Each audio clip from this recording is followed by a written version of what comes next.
Hello, welcome back to my channel. Hi. Welcome, this is Nani. So in today's tutorial, I want to show you how to cut and sew and possibly tie your Asoke, your Gele for your Owanmbe, your party, and all those places that you need to come out and look there. It so happen in Rita Dominic's wedding, na see Gele. So if you have this Asoke somewhere in your house and you have a party to attend and you need Gele, please, this is the right place to be. Just come and watch this video so that you know how to cut and join your Asoke. So what I will do is to measure the entire length of the Asoke, because it comes in a very lengthy Asoke fabric. Is very long. So what I do is to measure the entire length of the Asoke fabric. So whatever value I get, I divide that by 3, because you need to fold the Asoke into 3 equal parts.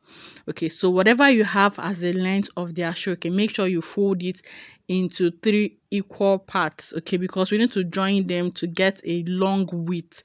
The Asoke comes in a long length of fabric. Okay, so you need to cut it into 3 equal parts so that when you join them along the sides, it's going to give you a wider Asoke, or it's going to be wide, so that you can wrap it around your head and do whatever style of Gele that you want. Okay, so I've gotten the value for the length of my Asoke. It can differ for any type of Asoke or the material you have. So whatever value I get, I'll divide that by 3. So let's say I got 60 from measuring the entire length of the Asoke. I'll divide that by 3 to give me 20. Okay, so I'm going to first measure 20 inches, then I'll fold, measure another 20 inches, then I'll fold. Okay, just to fold it into 3 equal parts.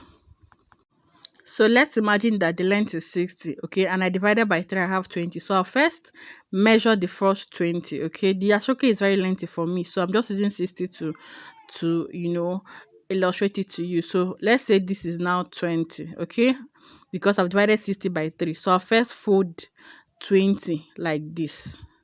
Okay, then till where that 20 ends.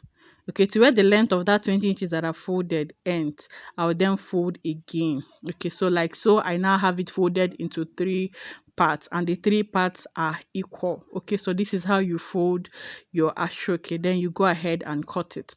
So right here on my table, I have the Asoke already folded. You can see, so 2 folds here, one unfolded part at one side, you can see. Then on the other side, I also have a fold, okay, that is on a fold, and another unfolded part. So what I'm just going to do is to get my scissors and cut the parts that are folded. Okay, you can see this part that is folded. I'll just go ahead and cut it. Okay, so I now have 3 parts. I also go to the other side. Okay, you can see it also has a folded end, or a folded edge rather. So I also go and cut it so that I'll have 3 parts. So this is 1 2 3. Okay, I have 3 parts now, and they are equal. So I also come to this other side. Okay, go ahead and cut the folded part. Okay, you can see, just go ahead and cut the folded part. Then when you do that, you also have 3 equal ends, okay, at the 3 sides. So this is 1, and it has to be equal with the other one. This is 2, so we have 3 pieces. Okay, and the 3 have to be equal. Okay, so you can see. So another explanation on how to fold. Okay, in case you didn't get the first explanation, let's say that this one I have is the length of the Asoke. You first fold into 2 and into another 2. That way you are folded into 3. So that's how to fold your Asoke. Okay, in case you did not get the explanation I made in the beginning of this tutorial. So just fold first. Okay, then make sure you fold again. At the end of the day, you want to have these both sides, or the both ends, very equal. Okay, and then you snip or you cut the parts that are folded. So now we are going to start joining. So you're going to lay one piece on your table, or just on your sewing machine, because we just go ahead to start joining. So you lay one piece on your sewing machine, then you get another piece.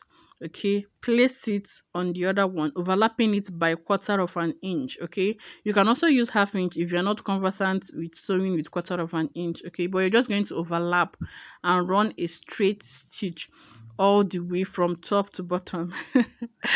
All right, so you just run a straight stitch all the way to the lower part. Okay, you can see, place one part one piece on the other piece and overlap it with quarter of an inch on half or half of an inch, then you run a straight stitch. So you do the same thing to the other piece, right? So we'll go to the sewing machine. I'll just show you how to do that. So like I've explained, just place one part on the other piece, okay, overlapping it with quarter of an inch or half an inch. Okay, make sure it overlaps properly, then you put it under your presser foot and start sewing, okay, with quarter of an inch or half an inch, depending on whatever similar ones you're conversant with. Okay, so please, my camera is shaking. I actually placed the tripod on my machine so that I can capture exactly how I'm sewing this. Okay, so please bear with me for my camera shaking. Right, so you're going to sew till you get to the end of the fabric. Okay, so if you're new here, I say a very warm welcome to you. Thank you for stopping by. I hope you like what we're doing. If you do, engage on this channel. Okay, like, subscribe, and watch our videos. You can recommend a friend to come and watch. Right, so you also join the second piece just like you did for the first one, like so. You can see, so we now have a whole piece of Aso-Oke. See your gele. All right, so we're going to do Aso-Oke frills a lot, so you're going to cut out the part that has frilled. Okay, so you just cut it out. You can also go ahead and use your lighter to burn the edges so that it doesn't frill. Then you go ahead and fold. Okay, but I like to skip that process because when I fold, I tuck in every frayed part. Right, so when you just cut out the excesses that are frayed, you now fold into two using half inch to fold. Okay, just fold half inch into two places, put it underneath your presser foot, and sew it together.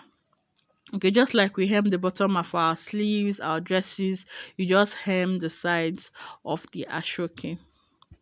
Right, so you can see fold half inch in two places. Okay, then while you sew, make sure to tuck in the frayed parts. Okay, the parts that are frayed, you can see them. Cut out any part that is poking out, then you fold it in. Make sure that it's properly folded in so that it doesn't frill. Okay, so you can see what I'm doing, just like so. So whatever I've done now, you're going to repeat it to the other side of the Aso-Oke. Okay, so keep folding. I'm taking it gradually, step by step, so you can see what I'm doing. Okay, but on the other side, I'll just fast forward it because you've already seen me do it here. Right, so keep on sewing. Make sure that you fold, cut out any frilled part, tuck it in properly because you don't want to have this Aso-Oke fraying after you're done sewing. Right, so I've gotten to the end of it. I'm going to make sure I backstitch. Very, very important to secure your stitches. Right, cut off your excess threads. Then you can see what we have. You can see the sides very clean, the inside is also clean as well. So on the other end, cut out the excess Aso-Oke. Okay, the frilled parts, cut it out and fold half inch into two places and hem the bottom of your Aso-Oke or the side of your Aso-Oke. Just fold it to two places, just like I've shown you earlier. Just run it underneath your presser foot. Okay, keep folding till you get to the end of the fabric. Okay, so this is what we have. This is your Aso-Oke, properly joined, very neat, very clean. Okay, so who wouldn't love this? Look, I love this bright is it burnt orange color, super nice. All right, so this is it. You can see the inside, and this right here is the outside.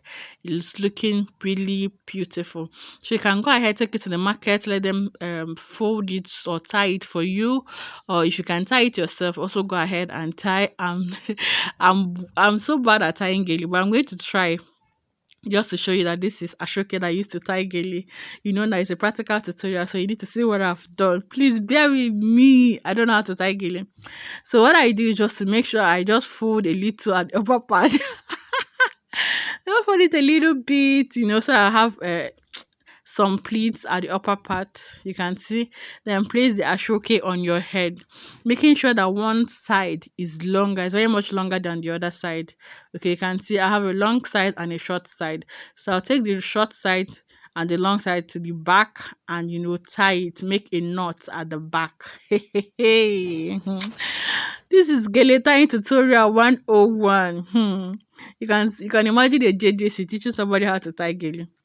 Alright, so just make sure you have a knot at the back, then you get the longer piece, okay, then overlap it on the other side. You can now come in with some pleats, start pleating it if you want a lot of pleats. So I'm just, engaging you to know how to see how I do it. You can come and pleat it a little bit, then fold it inside at the back, just tuck it inside. So these are for beginners, for newbies, people that don't know how to tie gele. Just tie it like this and go. Nobody will question. This is what I do. When I don't have time to go to the market to tie, this is the only style of gele I know. You can see the back. So make sure you tuck everything properly, tie it, make sure your knot is tight. So this is it. I'll see you in my next one. I love you. Bye. Mwah.